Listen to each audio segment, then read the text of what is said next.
India bye bye বিদায়। আজকে চলে যাচ্ছি দেশে। ট্রেনে টিকিট কাটছিলাম, সকাল 5টা বাজে ট্রেন ছিল, 3টা বাজে চলে আসছি ট্রেন স্টেশনে। তা দেখতে পাচ্ছেন চলে আসছি এখানে। আর অবশেষে আমাদের ট্রেন চলে আসলো। টিকিট হলো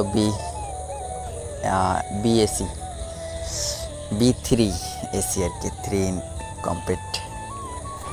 সে ট্রেনে উঠে পড়লাম আমরা।